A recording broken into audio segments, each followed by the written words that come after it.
What's up mga master? Mark Music here. For today's episode mga master, ituturuan ko kayo kung paano mag-sepra gamit yung ating family of chords. Yes. Kasama ko dito si... Eskwela. Di po ako professional na gitarista, nagtuturo lang po ko base sa alam ko sa sarili kong research experience. Nasa sa inyo na yan. Kung susundin nyo to o... Hindi. You know, paano ba gagamitin yung family of chords sa pagsepra ng kanta? Example, meron tayong family chords of E. Example natin dito, may kanta tayong anong gusto mong kanta, master? Stuck on you. Stuck on You. Pero disclaimer ulit mga master, itong gitarang to is hindi siya naka-standard tuning. So, pihit kamay lang siya. Stuck on you. Yan. So, dito natin siya kukunin sa E. Hanapin agad natin family chords ng E. Kumbaga wala na tayong iisipin. Kung anong nakikita natin dyan, na meron tayong E, F sharp minor, G sharp minor, A, B, C sharp minor, at meron tayong D sharp diminished. Yan lang yung iisipin natin muna. Saka na tayo mag-iisip na baka merong ano dyan, may C, may D. Hindi na muna natin isipin yan. Kasi siseprahin muna natin yung kanta. Ang ating family of chords, iisa-isahin kasi natin yan. Yung chords na kabilang lang sa key na E major. So, ang uunahin natin, example, F sharp. Sige bro. Stuck on you. Oh, so malayo agad siya. So dahil wala sa F sharp minor, so mag-iisip lang tayo basta nandyan lang sa family of chords. Example, ilagay natin sa B kasi nandyan naman siya sa family of chords ng E. Try natin. Stuck on you. I got. So, ano sa tingin mo bro? Wala. Wala nang mahigpit. So wala agad siya sa B. Try natin sa A. Stuck on you. Malayo. Malayo. Anong maganda natin na malayo? So, dyan tayo sa C sharp minor. Stuck on you. May pit. Hindi. So, meron pa tayong natitira o dyan na sa diminish tayo. Sige. 1, 2, 3, go. Stuck on you. Malayo, no? Malayo, malapit-lapit na. Malapit siya ng konti, hindi pero pa, hindi pa rin. Hindi pa rin siya. So, may isa na lang tayo dyan sa family of chords, yung ating G sharp minor. Try natin. Try natin. Stuck on you. Yun. Yun. Tinamaan. Tinamaan. Kasi lumuwag yung Oo. yung boses ko. Tumapad Stuck yung nota. on you. Yun, tumapad. So, nakita agad natin na yung sunod ng ating E is G sharp minor. Then, ganun ulit yung gagawin natin sa i-continue natin ng pagsepra. So, Stuck on you. I've got this feeling down. medyo lumag. Isa-isahin lang natin yan. So, wala sa F sharp minor. So, try natin sa B. Stuck on you. I've got this feeling. Wala. Layo. So, C sharp minor tayo. Stuck on you. I got this feeling. Malayo. Mas lalo na sa diminish. Stuck on you. I got this feeling. Layo. Mas malayo. Try natin yung A. Stuck on you. I got this feeling down. Oh, ayun. Nasa pool na natin. So, ipagpatuloy ko yung chords niya mga master. Stuck on you. I got this feeling down deep in my soul that I just can't lose. Guess I'm on my way. So, tandaan niyo mga master, nandyan lang. Kabilang lang din sa family of chords ng E. Wala tayong iisipin na merong mga chords na iba dyan. Although meron tayong mga tinatawag na mga barrow chords. So, saka na natin yan pag-aralan as beginners. Kasi, from time to time na inaaral natin to, pinapamiliarize natin yung mga chords na to, nade-develop yung ating hearing. So, pag sinepra natin dyan na wala dyan sa family chords yung tunog, ibig sabihin, yung chords na yan is barrow chords. Example mga master, meron tayong kanta na Noipi, yan, by Bamboo. So, kunin natin siya dito sa E. Yan, kasi hindi naka-standard yung ating gitara, so sa E natin kukunin kasi yung standard niya is D.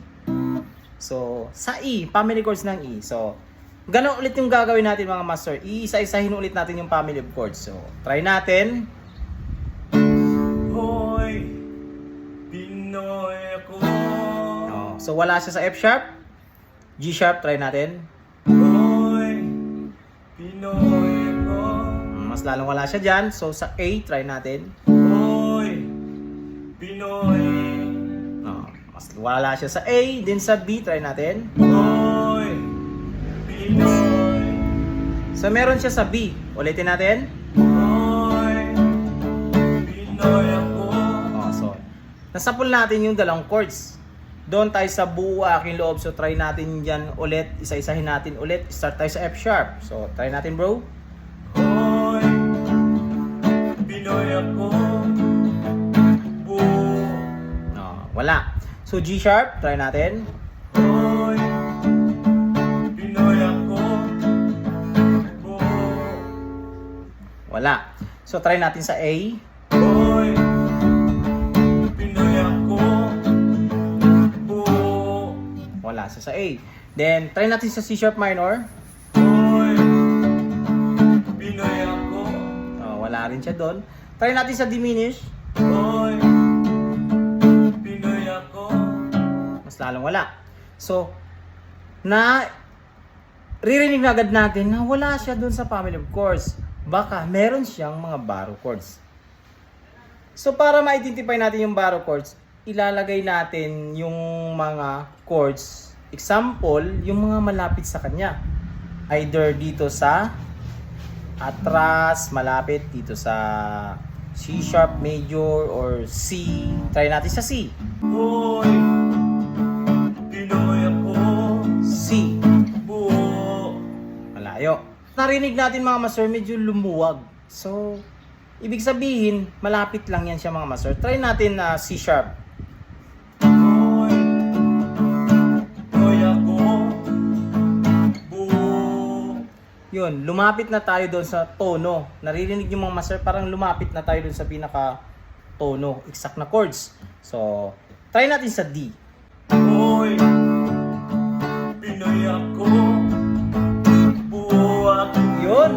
May agibat ang buo. Hoy. So, nasa D yung kanyang barrow chords mga master. Kaya ganun natin siya i-assemble. E, P, D, at A. So, ganito naman i-transpose mga master kasi may nagtatanong din kung paano kung i-transpose natin yan sa key.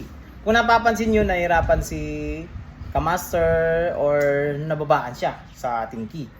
Dahil nandito tayo sa E, tandaan natin yung ating pagka-arrange ng musical alphabet. So, ilalagay natin siya sa arrangement na pa vertical. Example, dito yung ating A, B, C, D, E, F, G. Then, babalik lang din naman sa A yan. So, dito tayo naka-base. Dahil mababa sa kanya yung E, so, dito tayo be-base sa taas ng E. Meron tayong F at G. So, try natin sa F. Hoy, Pinoy ako. Buo aking loob. May agibat ang dugo ko. So, sa tingin niyo mga master, may idadagdag pa tayo. Dagdagan ulit natin from F to G. Try natin sa G. Hoy, Pinoy ako. Buo aking loob. May agibat ang dugo ko. Yan. So, okay na yun sa kanya mga master. So, ganun mag-transpose mga master. At kung nagtatanong kung paano natin nakuha yung mga barrow chords, is simple, nakabase lang din tayo doon sa ating chords kanina na E. Dahil E tayo kanina, yung ating barrow chords doon is meron tayong D, or kung tatawagin din natin yan is meron tayong dominant 7 kung sa scale. Pero dahil nag-start pa lang tayo, beginners pa lang tayo, so tatawagin muna natin siya ditong barrow chords natin, D. So, meron tayong inatras na dalawang frets sa dalawa.